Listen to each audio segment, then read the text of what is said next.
سورۃ الفلق میں آپ کو اگر یاد ہو تو اس کا ترجمہ یہ تھا کہ نبی کریم صلی اللہ علیہ وسلم سے اللہ تبارک و تعالیٰ نے فرمایا کہ آپ یہ کہہ دیجئے کہ میں پناہ مانگتا ہوں اس اللہ کی جو صبح کا خالق ہے، صبح کا مالک ہے. پناہ مانگتا ہوں ہر اس چیز کے شر سے جو اس نے پیدا کی ہے. اور پھر ان میں سے 3 چیزوں کا خاص طور پر ذکر فرمایا تھا کہ اندھیرے کے شر سے جب وہ چھا جائے، اور ان جادوگروں کے شر سے جو گرہوں کے اندر پھونک مار کر جادو کرتے ہیں، اور حسد کرنے والے کے شر سے جب وہ حسد کرے.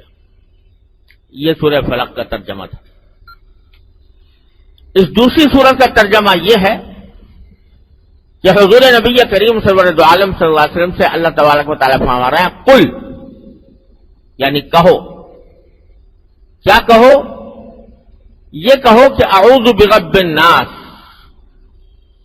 میں پناہ مانگتا ہوں اس ذات کی جو سارے انسانوں کی پروردگار ہے.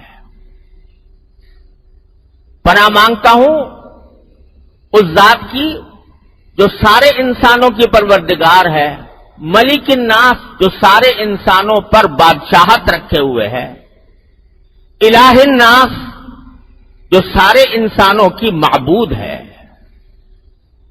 اس کی پناہ مانگتا ہوں. کس چیز سے پناہ مانگتا ہوں؟ من شر الوسواس الخناس،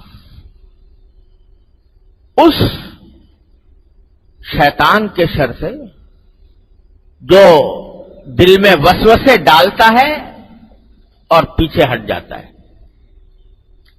الذی یوسوس فی صدور الناس، جو وسوسے ڈالتا ہے لوگوں کے سینوں میں، من الجنۃ والناس، چاہے وہ شیطانی عمل کرنے والا جنات میں سے ہو یا انسانوں میں سے ہو.